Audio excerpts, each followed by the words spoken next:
ஒரு குடும்பத்தில் இருக்கிறவங்க கூட இப்படி ஒரு வார்த்தையை ஸ்டேட்மெண்ட் சொல்கிறாங்க, அவர் உத்தமத்தை குறித்து எல்லாம் ஃபெயிலியர் ஆயிடுச்சு.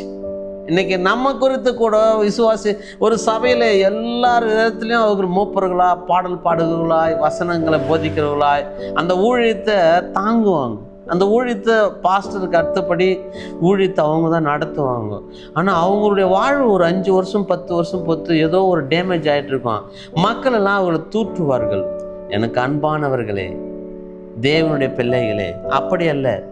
இங்கே மனைவி சொல்கிறாங்க, இப்போ அவர் உத்தமத்தில் தான் போயிட்டாரா, அவருடைய நீதியில் தான் ஃபெயிலியர் ஆயிட்டாரா? இல்லை. இது தேவனுக்கும் ஒரு விசுவாசிக்கும் பிசாசுக்கும் உள்ள காரியம். இந்த 3 பேருக்கு மட்டும்தான் இந்த மேட்ரு தெரியும், இந்த சப்ஜெக்ட் தெரியும். எனக்கு அன்பான தேவ ஜனங்களே, இன்னைக்கு நாம கூட எத்தனையோ விதத்தில் மனதளவில், பொருளாதாரத்தில் நம்ம துன்பங்களையும் வேதனையும் தான் அனுபவிப்போம். எவ்வளோக்கு எவ்வளோ ஆசீர்வாதம் தேவன் கொடுக்குறாரோ அவ்வளோக்கு தேவனுடைய பிள்ளைகளை அவன் தொல்லை செய்வான்.